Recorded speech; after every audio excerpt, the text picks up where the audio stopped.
Battle Through the Heavens, Chapter 2, Douki Kontinen. Bulan seperti lempengan perak dan bintang-bintang memenuhi langit. Di puncak tebing, Xiaoyan berbaring di rumput sambil mengenyam seutas rumput hijau di mulutnya. Dia mengunyahnya sedikit dan membiarkan kepahitan perlahan menyebar ke mulutnya. Dia mengangkat telapak tangannya yang putih dan meletakkannya di depannya, membiarkan cahaya bulan melewati celah di antara jari-jarinya. Memikirkan kembali pengujian di sore hari, Xiaoyan mendesah ringan. Sudah 15 tahun ya. Sebuah suara lembut yang tiba-tiba keluar dari cincin hitam di tangan remaja muda itu tanpa peringatan. Dalam pikiran Xiaoyan, ada rahasia yang hanya dia sendiri yang tahu. Dia bukan orang dari dunia ini. Lebih tepatnya, jiwanya bukan dari benua ini. Dia berasal dari bintang biru tua yang disebut bumi. Mengenai misteri yang tidak bisa dijelaskan mengapa dia ada di sini. Dia sendiri tidak tahu. Namun, setelah tinggal di sini selama beberapa waktu, dia perlahan menyadari bahwa dia melewati sisi lain.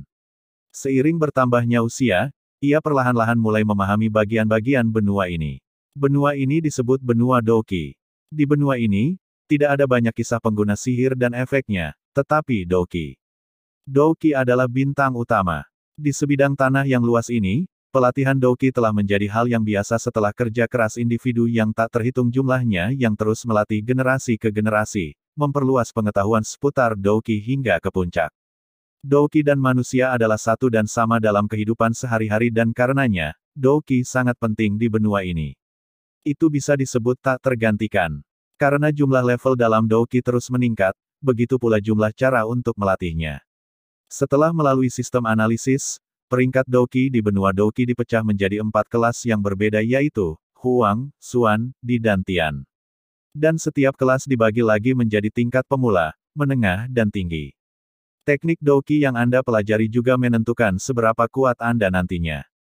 Misalnya, jika seseorang berlatih teknik peringkat menengah kelas Xuan, ia secara alami akan lebih kuat daripada orang yang berlatih teknik peringkat tinggi kelas Huang. Di benua Douki, untuk membedakan yang kuat dan yang lemah, ada 3 kriteria yang perlu dilihat.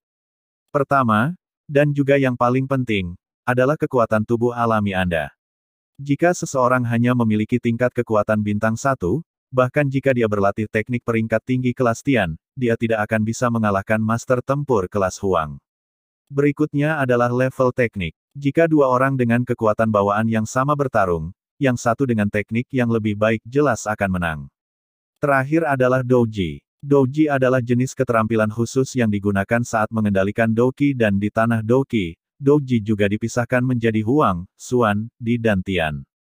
Douki di benua itu berbicara sendiri, tetapi Douji berbeda. Hampir semua orang memulai dengan kelas Douji di Huang. Tentu saja, ada beberapa yang secara kebetulan berhasil mempelajari keterampilan yang sebelumnya ditinggalkan orang lain, atau mereka yang memiliki keterampilan Douji yang kompatibel. Untuk orang-orang ini, level tempur mereka mungkin sedikit lebih tinggi dari biasanya. Mengandalkan 3 aspek ini, Anda dapat menentukan siapa yang kuat dan siapa yang lemah. Singkatnya, jika Anda berhasil mempelajari teknik Douki tingkat tinggi, manfaatnya di masa depan akan sangat besar. Namun, teknik Douki tingkat tinggi sangat sulit didapat sebagai orang awam. Yang terbuka untuk umum adalah teknik kelas Huang yang normal. Untuk klan yang lebih besar atau sekte kecil, teknik kelas Xuan adalah normal. Misalnya, di klan Xiaoyan, teknik level tertinggi mereka hanya bisa dipraktikkan oleh pemimpin klan, Lion Wind Strike. Itu adalah gaya angin kelas Xuan teknik peringkat menengah. Di atas kelas Xuan akan menjadi kelas D, tetapi teknik tingkat tinggi semacam ini mungkin hanya dapat diperoleh oleh organisasi mirip negara yang kuat. Adapun kelas Tian, dalam 100 tahun, itu belum muncul sama sekali. Seperti yang dinyatakan sebelumnya, orang biasa yang mencoba mendapatkan teknik tingkat tinggi seperti mencoba mendaki gunung tanpa peralatan. Namun, tidak ada yang mutlak. Di dunia Douki, ada ribuan klan. Di utara, ada orang yang disebut tak terkalahkan. Mereka menyatukan jiwa mereka dengan binatang buas dan menjadi orang barbar. Di selatan, ada klan roh binatang kelas tinggi yang cerdas dan berbakat, dan bahkan orang-orang dunia bawah yang aneh dan terkenal. Karena luasnya benua, pasti ada kasus-kasus tokoh tanpa nama yang kebetulan terjadi keajaiban yang membuat mereka kuat. Atau mungkin, ada orang yang terikat oleh takdir untuk menemukan teknik yang kuat. Di negeri Douqi, ada satu kalimat terkenal, jika Anda menemukan diri Anda terjebak di selokan atau ditinggalkan oleh dunia, jangan panik. Ambil 2 langkah ke depan dan mungkin Anda akan menemukan diri Anda lebih kuat dari sebelumnya. Tentu saja, meskipun kalimat ini tidak salah, tetapi tidak ada banyak cerita orang yang menjadi kuat secara kebetulan. Sebagai akibatnya, setiap hari ada banyak individu yang mencoba menerobos dan menemukan keterampilan atau teknik baru, tetapi hanya kembali dengan tangan kosong. Secara keseluruhan, benua ini penuh dengan misteri dan keajaiban. Untuk mengakses brankas teknik Douqi, Anda harus setidaknya menjadi Douze yang lengkap untuk memenuhi persyaratan dasar. Bagi Xiao Yan, rasanya begitu jauh. Xiao Yan meludahkan rerumputan dan dengan cepat berdiri dan membuat wajah yang gila. Dia menghadap ke langit dan berteriak. Astaga, bagaimana saya bisa dimainkan seperti orang bodoh seperti ini? Dalam kehidupan masa lalunya, Xiao Yan adalah orang biasa-biasa saja. Kekayaan, ketenaran dan ketampanan tampaknya sejajar dengan hidupnya. Kemudian, ketika dia datang ke benua ini, Xiao Yan terkejut. Karena serangkaian pengalaman kedua, rohnya menjadi lebih kuat daripada orang kebanyakan. Harus diketahui bahwa di benua Douqi, roh Anda ditentukan saat lahir. Semangat Xiao Yan yang kuat memberinya bakat, serta ketenarannya sebagai seorang jenius.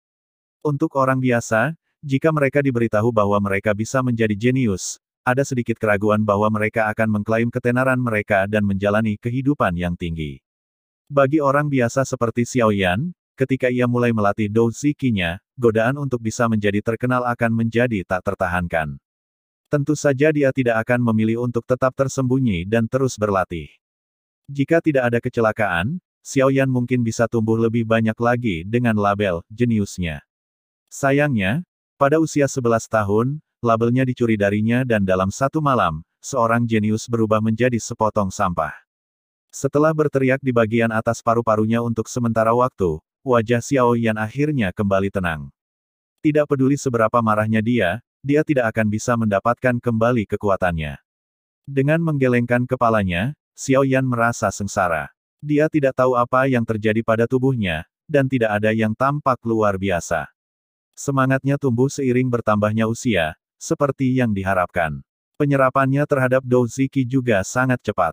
Itu lebih cepat daripada sebelumnya. Semua faktor ini seharusnya berarti bahwa Xiao Yan adalah seorang jenius alami, tetapi semua Douzi Qi yang diserapnya tampaknya benar-benar hilang. Harga dirinya terpukul dan dia hanya bisa merasa tertekan. Mengambil napas dalam-dalam lagi, Xiao Yan mengangkat tangannya. Di jarinya ada cincin hitam dengan desain sederhana. Bahan yang digunakan untuk membuatnya tidak diketahui. Di atasnya ada beberapa tanda. Ini adalah satu-satunya hadiah yang diberikan almarhum ibunya sebelum dia meninggal.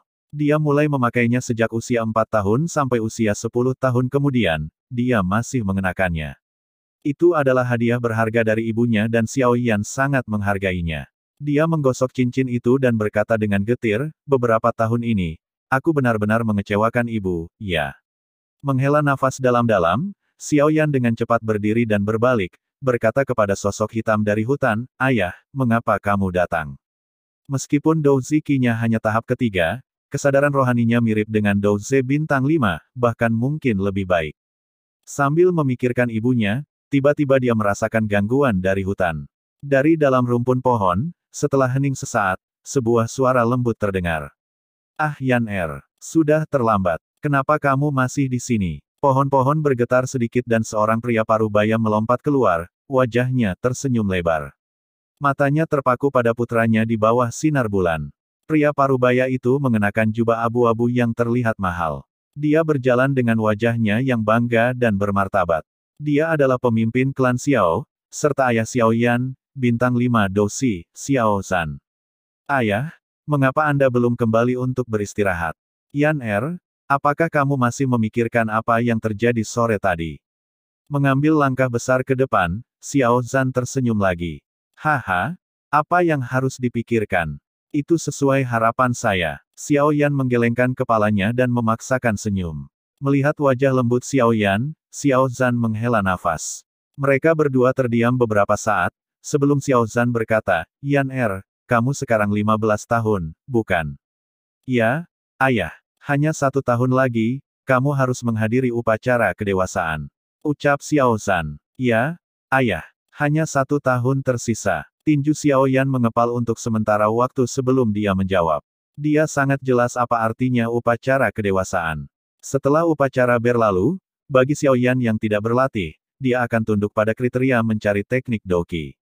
Karena dia sangat lemah, dia akan dikirim untuk melakukan pekerjaan normal di bagian lain dari klan Xiao. Ini adalah aturan klan dan bahkan jika pemimpin klan adalah ayahnya, dia tidak akan bisa berbuat apa-apa.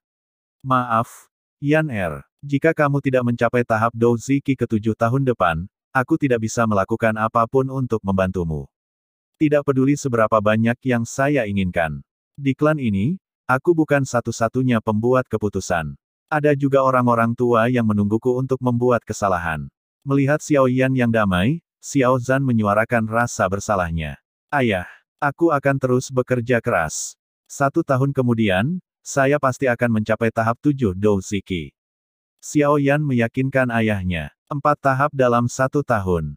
Ah, kalau itu dari sebelumnya, itu mungkin saja, tapi sekarang, aku mungkin tidak punya banyak kesempatan. Meskipun Xiao Yan berusaha meyakinkan ayahnya, dia sendiri merasa pahit tentang hal itu. Mengetahui sepenuhnya posisi Xiao Yan, Xiao Zhan hanya bisa menjawab sambil menghela nafas. Dia tahu bahwa 4 tahap Dou Ziki dalam setahun sangat sulit. Dia dengan lembut menepuk kepala Xiao Yan, dan tersenyum, berkata, sudah agak terlambat, Anda harus kembali dan beristirahat. Besok, klan memiliki tamu dan kamu tidak boleh melewatkan upacara. Tamu, siapa? Tanya Xiao Yan, penuh rasa ingin tahu. Kamu akan tahu besok. Xiao Zhan mengedipkan mata pada Xiao Yan yang gelisah dan pergi dengan senyum lebar di wajahnya. Jangan khawatir ayah. Saya akan bekerja sangat keras. Xiao Yan menggosok cincin sederhananya sambil mengangkat kepalanya dan bergumam.